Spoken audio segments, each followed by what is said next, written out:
వదిన మంచిగా ఉన్నావా? ఏం మంచిగా పోయి గిట్లున్నావు. నీకు తెలియని ముచ్చట్నా? ఏంది వదిన గట్లా అంటున్నావు?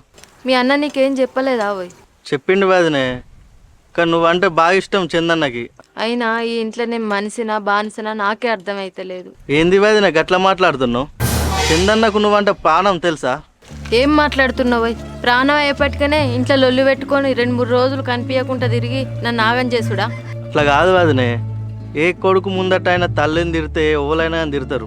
తల్లిని తిడితే ఇయ్యాల రేపు ఓళ్ళు పడరు వదినే. జర మనమే ఓపిక పట్టు ఉండాలి. ఓపిక పడితేనే గీడి దాకా వచ్చింది తిరుమల్.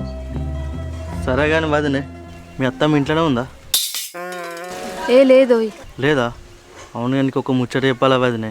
ఏం ముచ్చట తిరుమల్? ఇంతకుముందు నువ్వు తొవ్వల నడుచుకుంటూ పోతున్నా, సూరావును గంగవ్వ ఇద్దరు ముచ్చట్లు పెడుతుర్రు. మొత్తం నీ గురించే చెప్తుర్రు తెలుసా? ఆ సూరావ్వ లేదా మీ అత్తకు చెప్పుకుంటా ఎంతో రెచ్చగొడుతుంది మీ కోడలు గిట్లా గట్లా అని. అందుకే చందన్నకు మీ ఇద్దరికి లొల్లిలు అవుతున్నాయి. తిరుమల్, ఒకళ్ళు రెచ్చగొడితే రెచ్చిపోతుందా చెప్పు? ఈమెది మా కుటుంబం పట్టి లేదా? రెచ్చిపోతే ఈమె సంసారమే ఖరాబ్ అవుతుంది, మా కుటుంబమే ఆగమవుతుంది. అల్లీళ్ళు మంచిగానే ఉన్నారు, మధ్యలో నేనే బాధపడబడుతుంది. అవును వదినే, నేను కూడా చందన్నకి చెప్తుంది. నువ్వేం బాధపడకు సరేనా? సరే, నాకు పొలం రాక వేస్తా.